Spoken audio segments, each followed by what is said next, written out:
ವಿಘ್ನರಾಜ ವಿಶುದ್ಧವಾಣಿ ವಿಶಿಷ್ಟ ವಿಷ್ಣು ವಿಶೇಷ ಶಂಕರ ವಾಯು ಜಲ ಗಗನ ಅನಲ ಅಣು ಓಂಕಾರ ಬ್ರಹ್ಮಾಂಡ ಆದಿಮಧ್ಯ ಅಂತದ ವ್ಯಾಪ್ತಗೆ ಸಚ್ಚಿತ್ ಆನಂದ ಆತ್ಮಜ್ಞಾನಕ್ಕೆ ರೂಪು ನೂರರ ಶುದ್ಧ ಚೈತನ್ಯಕ್ಕೆ ನಮೋ.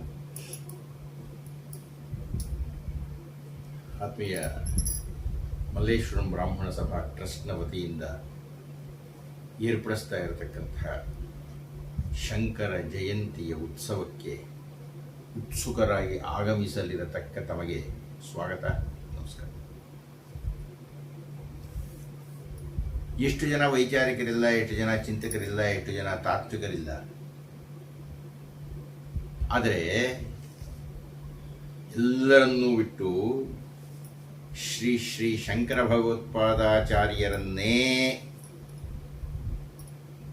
ಆಯ್ಕೆ ಮಾಡಿಕೊಂಡು ಅವರು ಹುಟ್ಟಿದ ದಿನಾಂಕವನ್ನೇ ತತ್ವಜ್ಞಾನಿಗಳ ದಿವಸ ಅಂತ ನಮ್ಮ ಸರ್ಕಾರ ಘೋಷಣೆ ಮಾಡಿದೆ.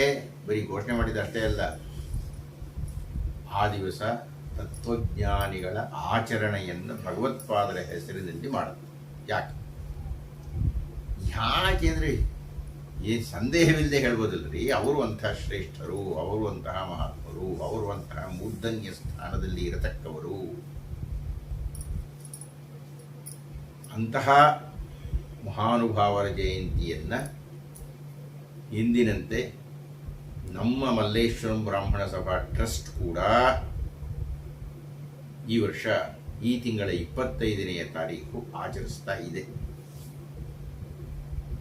ಮಲ್ಲೇಶ್ವರಂನಲ್ಲಿ ಸಿದ್ಧಾಶ್ರಮ ರಸ್ತೆ ಅಂತಿದೆ, ಅದರೊಳಗೆ ಸಿದ್ಧಾಶ್ರಮ ಇದೆ. ಆ ಸಿದ್ಧಾಶ್ರಮದಲ್ಲಿ 25ನೇ ತಾರೀಕು ಸಂಜೆ 5:00 ನಾವೆಲ್ಲ ಸೇರ್ತಾ ಇದ್ದೇವೆ ಭಗವತ್ಪಾದರ ನಮನಕ್ಕಾಗಿ. ಈ ಒಂದು ಜಯಂತಿ ಉತ್ಸವದ ಉದ್ಘಾಟನೆಯನ್ನು ಮಾಡಲಿಕ್ಕೆ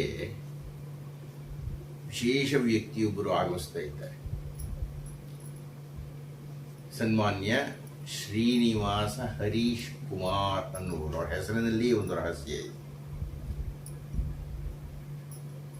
ಅವರೊಡನೆ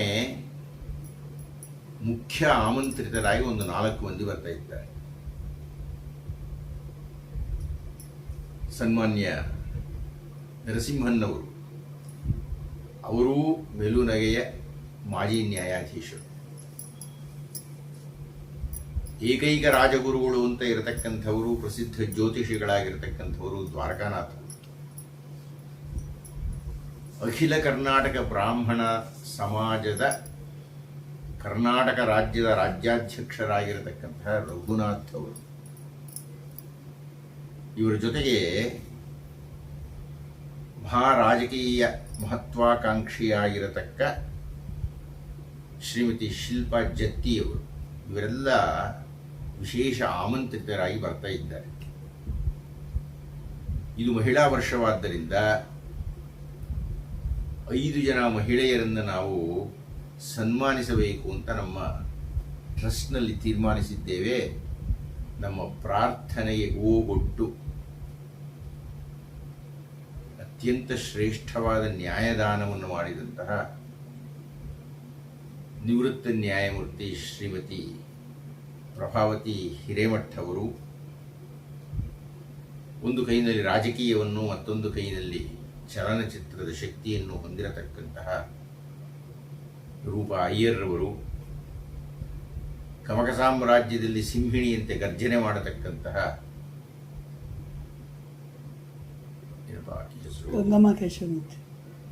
ಗಂಗಮ್ಮ ಕೇಶವಮೂರ್ತಿಯವರು, ಹಾಗೂ 10,000ಕ್ಕೂ ಹೆಚ್ಚು ಮಂದಿ ಮಕ್ಕಳ ಜನನಕ್ಕೆ ತಮ್ಮ ಮೃದು ಹಸ್ತದ ಶುಶ್ರೂಷಾ ವರವನ್ನು ನೀಡಿದಂತಹ ಡಾಕ್ಟರ್ ನಂದಿನಿ ದೇವಿಯವರು ಇವೆಲ್ಲ ಬರ್ತಾ ಇದ್ದಾರೆ. ಇಂದಿನಂತೆ